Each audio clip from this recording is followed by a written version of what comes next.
দে, এক ঘটি জল দে। তেষ্টায় বুক ফেটে গেল। বল তাও নেই। আমিনা তেমনি অধমুখে দাঁড়াইয়া রহিল।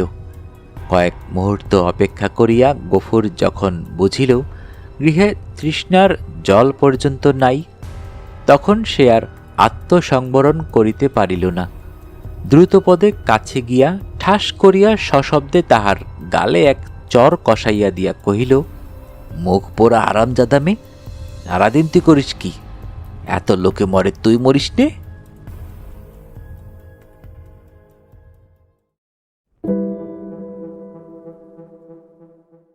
আসসালামু আলাইকুম। আপনারা শুনছেন অডিও বুক বাই মেহেদি। আজকে আপনাদের পড়ে শোনাব শরৎচন্দ্র চট্টোপাধ্যায়ের লেখা মহেশ। এই ছোট গল্পটি রচনার একটি প্রেক্ষাপট আছে। প্রেক্ষাপটটি এই রকম। তৎকালীন নদিয়া জেলার কাশীপুর জমিদার বাড়ি নামে একটি জমিদার বাড়ি ছিল। এই বাড়িটিতে বিনয় কুমার চট্টোপাধ্যায় ও মীনায় কুমার চট্টোপাধ্যায় নামে দুইজন জমিদার থাকতেন। এই অঞ্চলে তাদের জমিদারি ছিল। তারা সম্পর্কে শরৎচন্দ্রের মামা হতেন, সেই জন্য এখানে শরৎচন্দ্রের আসা যাওয়া ছিল। শরৎচন্দ্রের মামারা খুবই অত্যাচারী ছিলেন। শরৎচন্দ্র যখন এই বিষয়টি জানতে পারেন, তখন তিনি খুবই মর্মাহত হন এবং এই জমিদার বাড়িটিতে বসেই তিনি মহেশ নামক গল্পটি রচনা করেন। তাহলে শুনতে থাকুন শরৎচন্দ্র চট্টোপাধ্যায়ের লেখা বিখ্যাত ছোট গল্প মহেশ। বরাবরের মতোই গল্প পাঠে আমি মোহাম্মদ মেহেদি হাসান।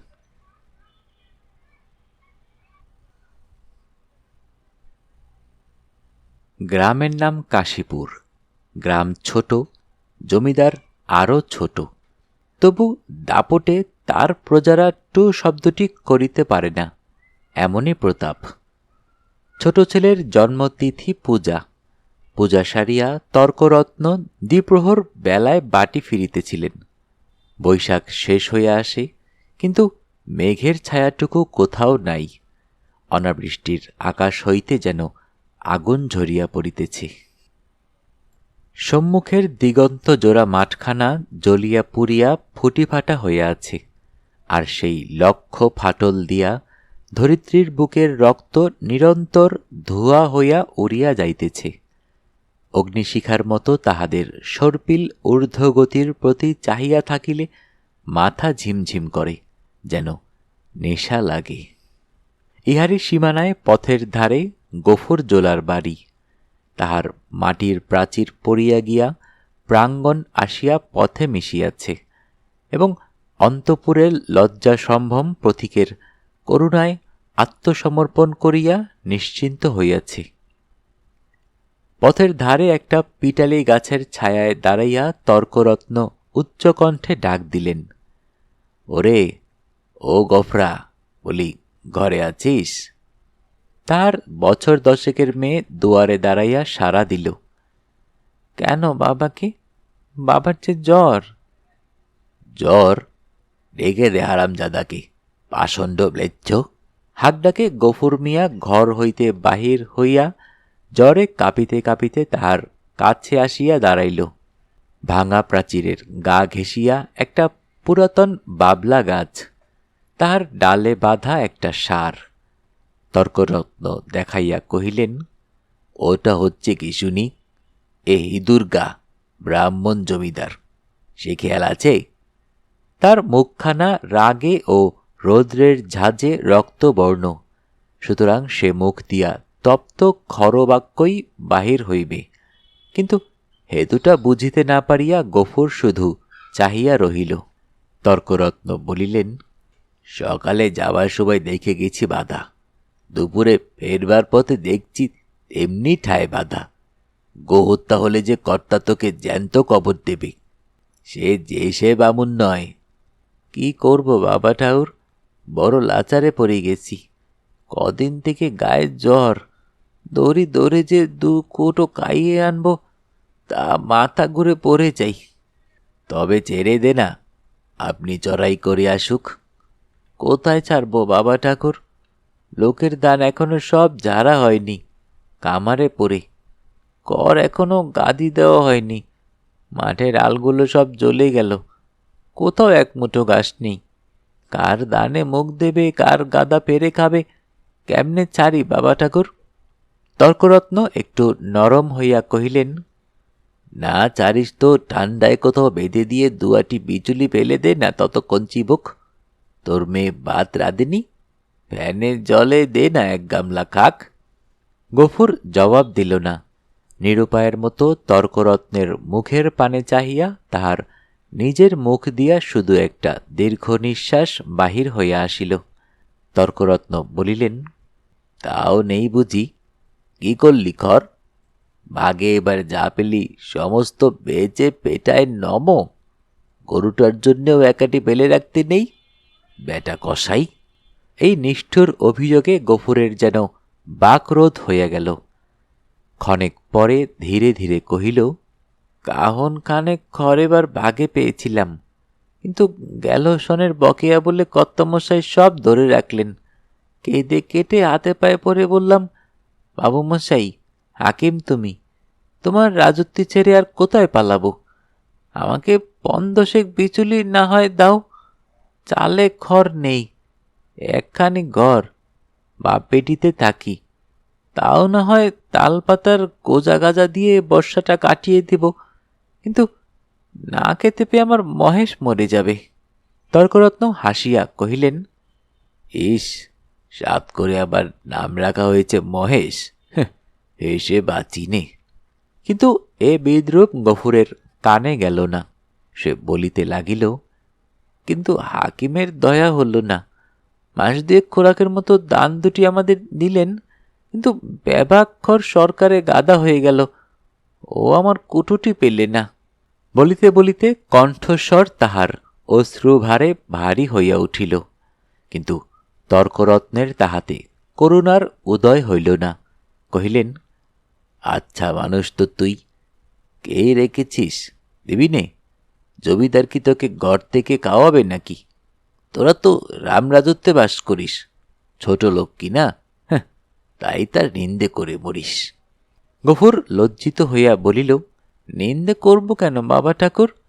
নিন্দে আমরা করিনি, কিন্তু কোথা থেকে দিই বলো তো? বিঘে চারেক জমি ভাগ করি, কিন্তু উপরে উপরে ২০০ আজন্মা মাঠের ধান মাঠে শুকিয়ে গেল। বাপ বেটিতে দুবেলা দুটো পেট ভরে খেতে পর্যন্ত পাইনি। ঘরের পানে চেয়ে দেখো, বৃষ্টি বাদলে মেয়েটাকে নিয়ে কোণে বসে রাত কাটাই, পা চড়িয়ে শোবার মেলে না। মহেশকে একটিবার তাকিয়ে দেখো, পাজরা গোনা যাচ্ছে। নাও না ঠাকুরমশাই, কাহন ২ ধার, গরুটাকে ২ দিন পেট ফুরে খেতে দিই। বলিতে বলিতে সে ধপ করিয়া ব্রাহ্মণের পায়ের কাছে বসিয়া পড়িল। তর্করত্ন তীরবত ২ পা পিছাইয়া গিয়া কহিলেন, আমর চুয়ে ফেলবি নাকি? না বাবা ঠাকুর, চোবো কেন, চোবো না, কিন্তু দাও এবার আমাকে কাহন ২ খড়। তোমার ৪-৪টে গাদা সেদিন দেখে এসেছি, এ কটি দিলে তুমি টেরও পাবে না। আমরা না খেয়ে মরি, খেতে নেই, কিন্তু ও আমার অবলা জীব, কথা বলতে পারে না, শুধু চেয়ে থাকে আর চোখ দিয়ে জল পড়ে। তর্করত্ন কহিল, ধার নিবি? শুধবে কি করে শুনি? গফুর আশান্বিত হইয়া ব্যগ্র স্বরে বলিল, যেমন করে পারি শুধব বাবা ঠাকুর, তোমাকে বাকি দেব না। তর্করত্ন মুখে এক প্রকার শব্দ করিয়া গফুরের ব্যাকুল কণ্ঠের অনুকরণ করিয়া কহিলেন, বাকি দেব না, যেমন করে পারি শুধব। রসিক নাগর, যা যা সর, পচ্ছার, ঘরে যাই, বেলা বই গেল। এই বলিয়া তিনি একটু মুচকিয়া হাসিয়া পা বাড়াইয়া সহসা সভয়ে পিছাইয়া গিয়া সক্রোধে বলিয়া উঠিলেন, আমর সিংনেরে আসে যে, গুতবে নাকি? গফুর উঠিয়া দাঁড়াইল। ঠাকুরের হাতে ফলমূল ও ভিজা চালের পুটুলি ছিল, সেটি দেখাইয়া কহিল, গন্ধ পেয়েছে, এক মুঠো খেতে চাই। খেতে চাই? তা বটে, যেমন চাষা তার তেমনি বলদ। খড় জোটে না, চাল কলা খাওয়া চাই। নে নে, প্রত্যেকে সরিয়ে বাঁধ, যে সিং কোন দিন দেখছি কাকে খুন করবে। এই বলিয়া তর্করত্ন পাশ কাটাইয়া হনহন করিয়া চলিয়া গেলেন। গফুর সেদিক হইতে দৃষ্টি ফিরাইয়া ক্ষণকাল স্তব্ধ হইয়া মহেশের মুখের দিকে চাহিয়া রহিল। তাহার নিবিড় গভীর কালো চোখ দুটি বেদনা ও ক্ষুধায় ভরা। কহিল, তোকে দিলে না এক মুঠো? ওদের অনেক আছে, তবু দেয় না। না দিককে। তাহার গলা বুঝিয়া আসিল। তারপরে চোখ দিয়া টপ টপ করিয়া জল পড়িতে লাগিল। কাছে আসিয়া নীরবে ধীরে ধীরে তাহার গলায় মাথায় পিঠে হাত বুলাইয়া দিতে দিতে চুপি চুপি বলিতে লাগিল, মহেশ, তুই আমার ছেলে। তুই আমাদের 8 জন প্রীতিপালন করে বুড়ো হয়েছিস। তোকে আমি পেট পুরে খেতে দিতে পারিনি, কিন্তু তুই তো জানিস তোকে আমি কত ভালোবাসি। মহেশ প্রত্যুত্তরে শুধু গলা বাড়াইয়া আরামে চোখ বুজিয়া রহিল। গফুর চোখের জল গরুটার পিঠের ওপর রগড়াইয়া মুছিয়া ফেলিয়া তেমনি অস্ফুটে কহিতে লাগিল, জমিদার তোর মুখের কাবার কেড়ে নিলে। শ্মশানদারে গায়ের যে গোচরটুকু ছিল তাও পয়সার লোভে জমা বিলি করে দিলে। এই 2 বছরে তোকে কেমন করে বাঁচিয়ে রাখি বল? ছেড়ে দিলে তুই পরের গাদা পেরে খাবি, মানুষের কলা গাছে মুখ দিবি। তোকে নিয়ে আমি কি করি? গায়ে আর তোর জোর নেই, দেশের কেউ তোকে চায় না। লোকে বলে তোকে গোহাটায় বেচে ফেলতে। কথাটা মনে মনে উচ্চারণ করিয়াই আবার তাহার 2 চোখ বাহিয়া টপটপ করিয়া জল পড়িতে লাগিল। হাত দিয়া মুছিয়া ফেলিয়া গফুর একবার এদিক ওদিকে চাহিল।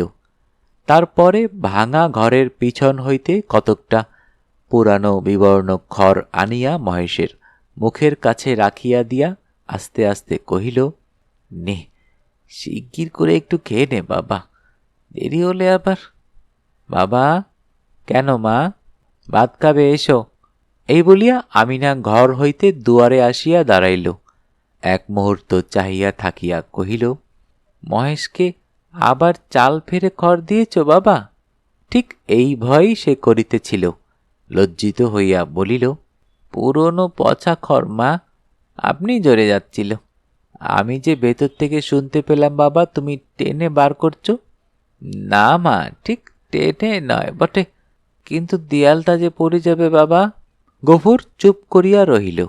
একটি মাত্র ঘর ছাড়া যে আর সবই গেছে, এবং এমন ধারা করিলে আগামী বর্ষায় ইহাও টিকিবে না, এ কথা তাহার নিজের চেয়ে আর কে বেশি জানে।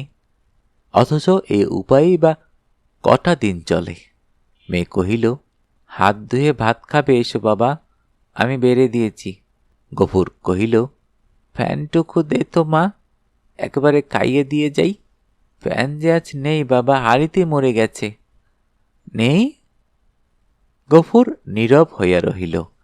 দুঃখের দিনে এটুকুও যে নষ্ট করা যায় না, এই 10 বছরের মেয়েটাও তাহা বুঝিয়াছে। হাত ধুইয়া সে ঘরের মধ্যে গিয়া দাঁড়াইল। একটা পিতলের থালায় পিতার সাকান্ন সাজাইয়া দিয়া কন্যা নিজের জন্য একখানি মাটির সানকিতে ভাত বাড়িয়া লইয়াছে। চাহিয়া চাহিয়া গফুর আস্তে আস্তে কহিল, আমিনা, আমার গায়ে যে আবার শীত করে মা, জ্বর গায়ে খাওয়া কি ভালো? আমিনা উদ্বিগ্ন মুখে কহিল, কিন্তু তখন যে বললে বড় খিদে পেয়েছে। তখন তখন হয়তো জ্বর ছিল না মা, তাহলে তুলে রেখে দি, সাজের বেলা খেও। গফুর মাথা নাড়িয়া বলিল, কিন্তু ঠান্ডা ভাত খেলে যে অসুখ বাড়বে আমিনা। আমিনা কহিল, তবে? গফুর কত কি যেন চিন্তা করিয়া হঠাৎ এই সমস্যার মীমাংসা করিয়া ফেলিল। কহিল, এক কাজ কর না মা, মহেশকে না হয় ধরে দিয়ে আয়, তখন রাত্রেবেলা আমাকে এক মুঠো ফুটিয়ে দিতে পারবি না আমিনা? প্রত্যুত্তরে আমিনা মুখ তুলিয়া ক্ষণকাল চুপ করিয়া পিতার মুখের দিকে চাহিয়া রহিল। তারপরে মাথা নিচু করিয়া ধীরে ধীরে ঘাড় নাড়িয়া কহিল, পারব বাবা। গফুরের মুখ রাঙা হইয়া উঠিল। পিতা ও কন্যার মাঝখানে এই যে একটুখানি ছলনার অভিনয় হইয়া গেল, তাহা এই দুটি প্রাণী ছাড়া আরও একজন বোধ করি অন্তরিক্ষে থাকিয়া লক্ষ্য করিলেন। 5-7 দিন পরে একদিন পীড়িত গফুর চিন্তিত মুখে দাওয়ায় বসিয়াছিল। তাহার মহেশ কাল হইতে এখন পর্যন্ত ঘরে ফিরে নাই। নিজে সে শক্তিহীন, তাই আমিনা সকাল হইতে সর্বত্র খুঁজিয়া বেড়াইতেছে। পরন্ত বেলায় সে ফিরিয়া আসিয়া বলিল, শুনেছ বাবা, মানিক ঘোষেরা মহেশকে আমাদের টানায় দিয়েছে। গফুর কহিল, দূর পাগলি। হ্যাঁ বাবা, সত্যি। তাদের চাকর বললে, তোর বাপকে বলগে যা দরিয়াপুরের খোয়ারে খুঁজতে। কি করেছিল সে? তাদের বাগানে ঢুকে গাছপালা নষ্ট করেছে বাবা। গফুর স্তব্ধ হইয়া বসিয়া রহিল। মহেশের সম্বন্ধে সে মনে মনে বহু প্রকার দুর্ঘটনা কল্পনা করিয়াছিল, কিন্তু এ আশঙ্কা ছিল না। সে যেমন নিরীহ তেমনি গরিব, সুতরাং প্রতিবেশী কেহ তাহাকে এত বড় শাস্তি দিতে পারে এ ভয় তাহার হয় নাই। বিশেষত মানিক ঘোষ, গো ব্রাহ্মণে ভক্তি তাহার এই অঞ্চলে বিখ্যাত। মেয়ে কহিল, বেলা যে পড়ে এলো বাবা, মহেশকে আনতে যাবে না? গফুর বলিল, না। কিন্তু তারা যে বললে 3 দিন হলে পুলিশের লোক তাকে গোহাটায় বেচে ফেলবে। গফুর কহিল, ফেলুকগে। গোহাটা বস্তুটা যে ঠিক কি আমিনা তাহা জানিত না, কিন্তু মহেশের সম্পর্কে ইহার উল্লেখ মাত্রেই তাহার পিতা যে কিরূপ বিচলিত হইয়া উঠিত ইহা সে বহুবার লক্ষ্য করিয়াছে। কিন্তু আজ সে আর কোনো কথা না কহিয়া আস্তে আস্তে চলিয়া গেল। রাত্রের অন্ধকারে লুকাইয়া গফুর বংশীর দোকানে আসিয়া কহিল, খুড়ো, একটা টাকা দিতে হবে। এই বলিয়া সে তাহার পিতলের থালাটি বসিবার মাচার নিচে রাখিয়া দিল। এই বস্তুটির ওজন ইত্যাদি বংশীর সুপরিচিত। বছর 2 মধ্যে সে 12-5 ইহাকে বন্ধক রাখিয়া একটি করিয়া টাকা দিয়াছে, অতএব আজও আপত্তি করিল না। পরদিন যথাস্থানে আবার মহেশকে দেখা গেল। সেই বাবলাতলা, সেই দড়ি, সেই খুঁটা, সেই তৃণহীন শূন্য আধার, সেই ক্ষুধাতুর কালো চোখের সজল উৎসুক দৃষ্টি। একজন বুড়া গোছের মুসলমান তাহাকে অত্যন্ত তীব্র চক্ষু দিয়া পর্যবেক্ষণ করিতেছিল। অদূরে একধারে 2 হাঁটু জড়ো করিয়া গফুর মিয়া চুপ করিয়া বসিয়াছিল। পরীক্ষা শেষ করিয়া বুড়া চাদরের খুঁট হইতে একখানি 10 টাকার নোট বাহির করিয়া তাহার ভাঁজ খুলিয়া বারবার মসৃণ করিয়া লইয়া তাহার কাছে গিয়া কহিল, আর ভাঙব না, এই পুরোপুরি দিলাম, নাও। গফুর হাত বাড়াইয়া গ্রহণ করিয়া তেমনি নিঃশব্দেই বসিয়া রহিল। যে 2 জন লোক সঙ্গে আসিয়াছিল তাহারা গরুর দড়ি খুলিবার উদ্যোগ করিতেই কিন্তু সে অকস্মাৎ সোজা উঠিয়া দাঁড়াইয়া উদ্ধত কণ্ঠে বলিয়া উঠিল, দড়িতে হাত দিও না বলছি, খবরদার বলছি, ভালো হবে না। তাহারা চমকিয়া গেল। বুড়া আশ্চর্য হইয়া কহিল, কেন? গফুর তেমনি রাগিয়া জবাব দিল, কেন আবার কি? আমার জিনিস আমি বেচব না, আমার খুশি। এই বলিয়া সে নোটখানা ছুঁড়িয়া ফেলিয়া দিল। তাহারা কহিল, কাল পথে আসতে বায়না নিয়ে এলে যে, এই নাও তোমাদের বায়না ফিরিয়ে। এই বলিয়া সে ট্যাক হইতে 2 টাকা বাহির করিয়া ঝনাত করিয়া ফেলিয়া দিল। একটা কলহ বাঁধিবার উপক্রম হয় দেখিয়া বুড়া হাসিয়া ধীরভাবে কহিল, চাপ দিয়া আর 2 টাকা বেশি নেবে, এই তো? দাও হে, পানি খেতে ওর মেয়ের হাতে 2 টাকা দাও, কেমন? এই না? না, কিন্তু এর বেশি কেউ একটা আদলা দেবে না, তা জানো? গফুর সজোরে মাথা নাড়িয়া কহিল, না। বুড়া বিরক্ত হইল, কহিল, না তো কি, চামড়াটাই যে দামে বিকবে, নইলে মাল আর আছে কি? তোবা তোবা। গফুরের মুখ দিয়া হঠাৎ একটা বিশ্রী কটু কথা বাহির হইয়া গেল। এবং পরক্ষণেই সে ছুটিয়া গিয়া নিজের ঘরে ঢুকিয়া চিৎকার করিয়া শাসাইতে লাগিল যে তাহারা যদি অবিলম্বে গ্রাম ছাড়িয়া না যায় তো জমিদারের লোক ডাকিয়া জুতা পেটা করিয়া ছাড়িবে। হাঙ্গামা দেখিয়া লোকগুলা চলিয়া গেল, কিন্তু কিছুক্ষণেই জমিদারের সদর হইতে তাহার ডাক পড়িল। গফুর বুঝিল এ কথা কর্তার কানে গিয়াছে। সদরে ভদ্র অভদ্র অনেকগুলি লোক বসিয়াছিল। শিবুবাবু চোখ রাঙা করিয়া কহিলেন, গফরা, তোকে যে আমি কি সাজা দেব ভেবে পাইনে। কোথায় বাস করে আছিস জানিস? গফুর হাত জোর করিয়া কহিল, জানি, আমরা খেতে পাইনি, নইলে আজ আপনি যা জরিমানা করতেন আমি না করতাম না। সকলেই বিস্মিত হইল। এই লোকটাকে জেদি এবং বদমেজাজি বলিয়াই তাহারা জানিত। সে কাঁদো কাঁদো হইয়া কহিল, এমন কাজ আর কখনো করব না কর্তা।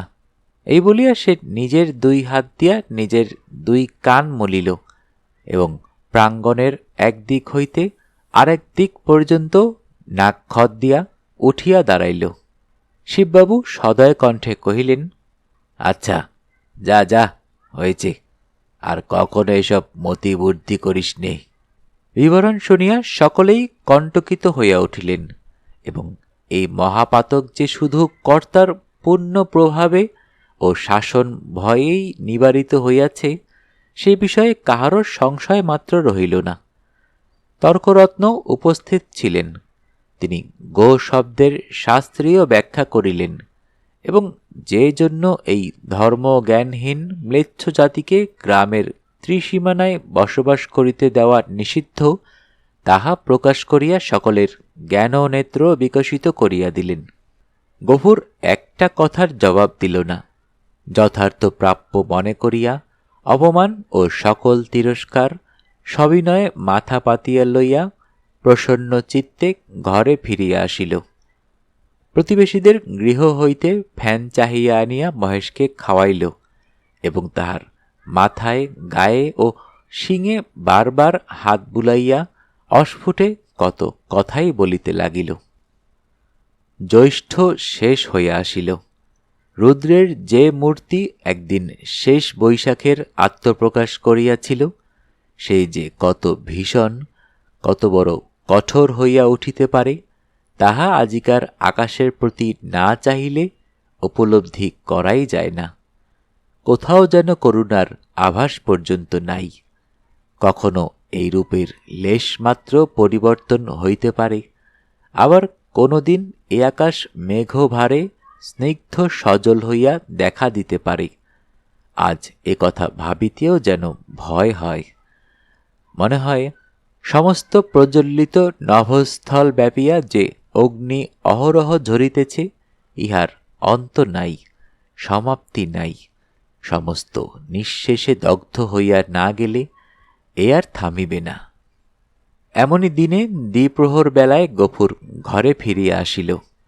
পরের দ্বারে জনমজুর খাটা তাহার অভ্যাস নয় এবং মাত্র দিন 4-5 তাহার জ্বর থামিয়াছে, কিন্তু দেহ যেমন দুর্বল তেমনি শ্রান্ত। তবুও আজ সে কাজের সন্ধানে বাহির হইয়াছিল, কিন্তু এই প্রচণ্ড রৌদ্র কেবল তাহার মাথার ওপর দিয়া গিয়াছে, আর কোনো ফল হয় নাই। ক্ষুধায়, পিপাসায় ও ক্লান্তিতে সে প্রায় অন্ধকার দেখিতেছিল। প্রাঙ্গণে দাঁড়াইয়া ডাক দিল, আমি না, ভাত হয়েছে রে। মেয়ে ঘর হইতে আস্তে আস্তে বাহির হইয়া নিরুত্তরে খুঁটি ধরিয়া দাঁড়াইল। জবাব না পাইয়া গফুর চেঁচাইয়া কহিল, হয়েছে ভাত? কি বললি? হয়নি? কেন শুনি? চাল নেই বাবা। চাল নেই? সকালে আমাকে বলিসনি কেন? তোমাকে রাত্রিরে যে বলেছিলুম। গফুর মুখ ভ্যাংচাইয়া তাহার কণ্ঠস্বর অনুকরণ করিয়া কহিল, রাত্রি যে বলেছিলুম? রাত্রিরে বললে কারো মনে থাকে? নিজের কর্কশ কণ্ঠে ক্রোধ তাহার দ্বিগুণ বাড়িয়া গেল। মুখ অধিকতর বিকৃত করিয়া বলিয়া উঠিল, চাল থাকবে কি করে? রোগা বাপ খাক আর না খাক, উরুমে 4-5 করে ভাত গিলবি। এবার থেকে চাল আমি কুলুপ বন্ধ করে বাইরে যাব। দে 1 ঘটি জল দে। তেষ্টায় বুক ফেটে গেল। বল তাও নেই। আমিনা তেমনি অধমুখে দাঁড়াইয়া রহিল। কয়েক মুহূর্ত অপেক্ষা করিয়া গফুর যখন বুঝিল গৃহে তৃষ্ণার জল পর্যন্ত নাই, তখন সে আর আত্মসংবরণ করিতে পারিল না। দ্রুতপদে কাছে গিয়া ঠাস করিয়া সশব্দে তাহার গালে এক চর কষাইয়া দিয়া কহিল, মুখ পোড়া আরামজাদা মেয়ে, সারাদিন তুই করিস কি? এত লোকে মরে, তুই মরিস নে? মেয়েটি কথা কহিল না। মাটির শূন্য কলসিটি তুলিয়া লইয়া সেই রৌদ্রের মাঝেই চোখ মুছিতে মুছিতে নিঃশব্দে বাহির হইয়া গেল। সে চোখের আড়াল হইতেই কিন্তু গফুরের বুকে শেল বিঁধিল। মা মরা এই মেয়েটিকে সে যে কি করিয়া মানুষ করিয়াছে সে কেবল সেই জানে। তাহার মনে পড়িল, এই তাহার স্নেহশীলা কর্মপরায়ণা শান্ত মেয়েটির কোনো দোষ নাই। ক্ষেতের সামান্য ধান কয়টি ফুরানো পর্যন্ত তাহাদের পেট ভরিয়া দুবেলা অন্ন জোটে না। কোনোদিন একবেলা, কোনোদিন বা তাহাও নয়। দিনে 5-6 বার ভাত খাওয়া যেমন অসম্ভব তেমনি মিথ্যা, এবং পিপাসার জল না থাকার হেতুও তাহার অবিদিত নয়।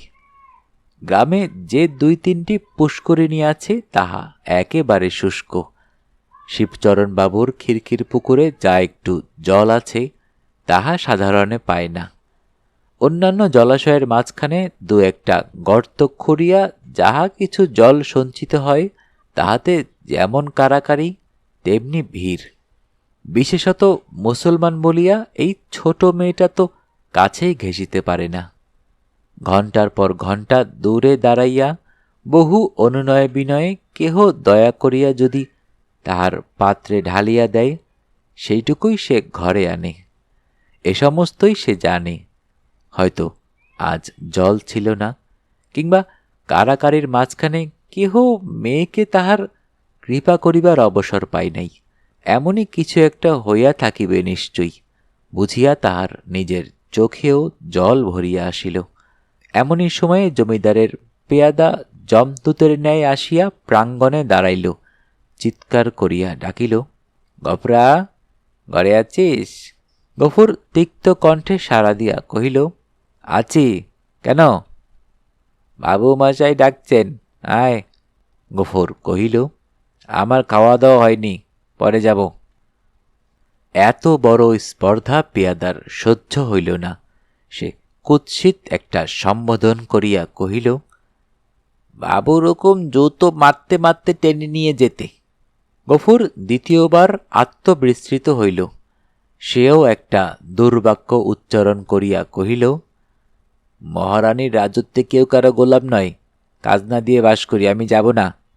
কিন্তু সংসারে অত ক্ষুদ্রের অত বড় দোহাই দেওয়া শুধু বিফল নয়, বিপদের কারণ।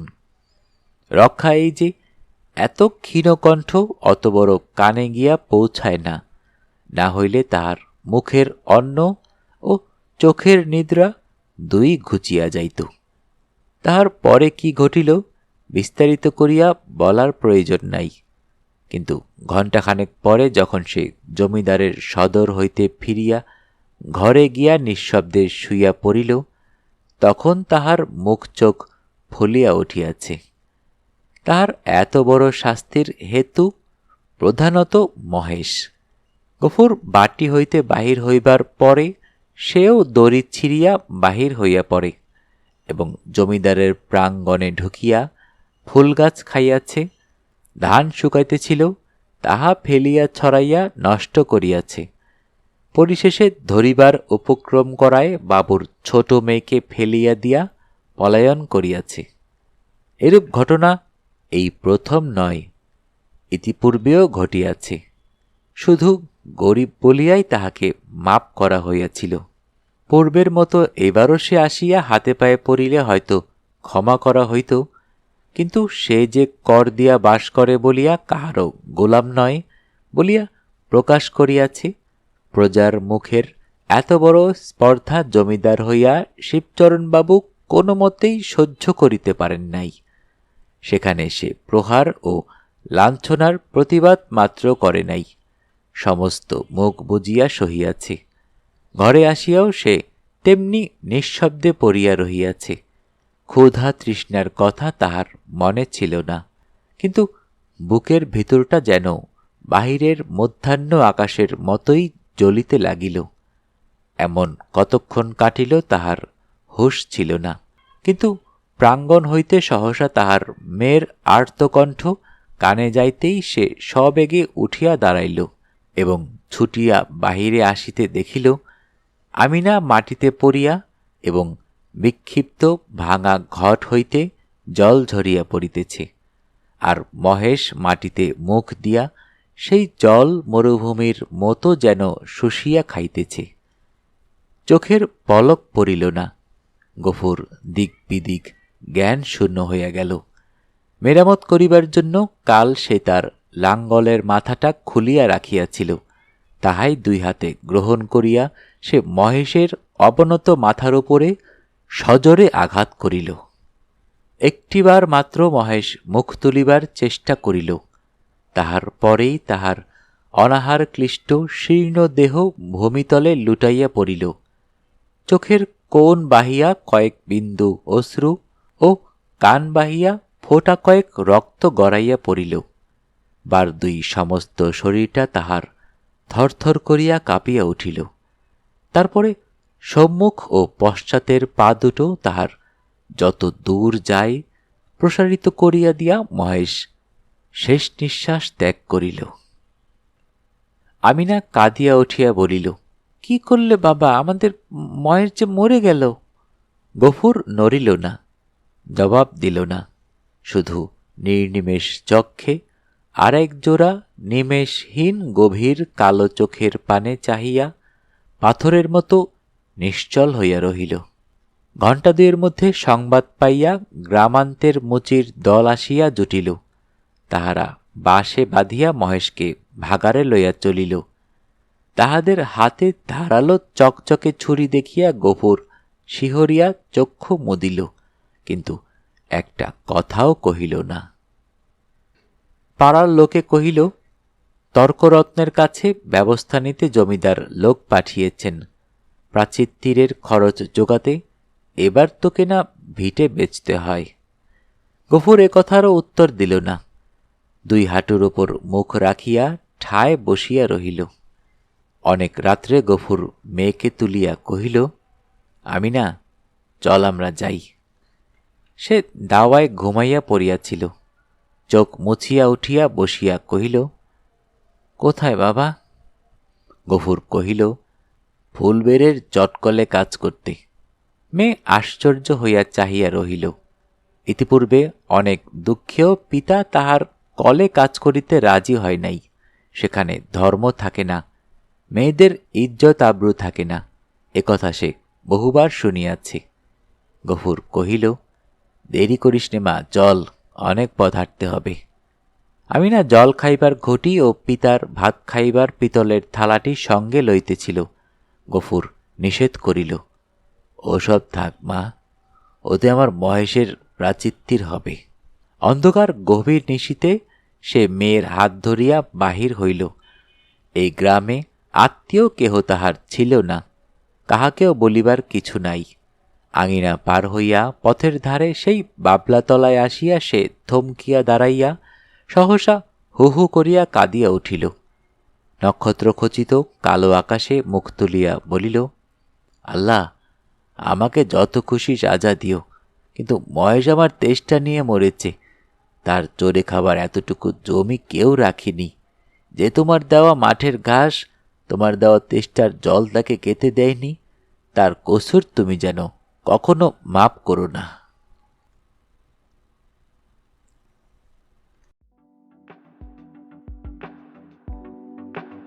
শুনতে শুনতে শেষ হয়ে গেল আমাদের আজকের গল্প। যারা এখনও অডিও বুক বাই মেহেদি চ্যানেলটি সাবস্ক্রাইব করেননি, অনুরোধ থাকবে চ্যানেলটি সাবস্ক্রাইব করে বেল আইকনটি অন করে দিবেন। বরাবরের মতোই গল্প পাঠে আমি মোহাম্মদ মেহেদি হাসান। আপনাদের জ্ঞাতার্থে একটা কথা জানিয়ে রাখি, অনেকেই আমার গল্পগুলো শুনছেন, ভালো লাগছে আপনাদের, সেটা আপনাদের মন্তব্য এবং শেয়ার দেখে বুঝতে পারি। তবে আপনারা সাবস্ক্রাইব করছেন না, এটা কিন্তু খুবই দুঃখজনক ব্যাপার। অনেক কষ্ট করে আপনাদের জন্য গল্প উপহার দেওয়ার চেষ্টা করি। যদি ভালো লেগে থাকে তাহলে অবশ্যই বন্ধুবান্ধব এবং পরিবার পরিজনদের সবার সাথে শেয়ার করবেন এবং আমাকে সাপোর্ট করবেন। এবং অবশ্যই মনে করে সাবস্ক্রাইব করতে ভুলবেন না যেন। মন্তব্য করে আপনাদের মনের কথাগুলো আমাকে জানাবেন এবং কেমন গল্প শুনতে চান অবশ্যই আমাকে জানাতে পারেন। আপনাদের মন্তব্যই আমার চ্যানেলের মূল মন্ত্র। সবাই ভালো থাকবেন, সুস্থ থাকবেন এবং বেশি বেশি করে বই পড়বেন, কারণ বইয়ের চেয়ে ভালো বন্ধু আর হয় না।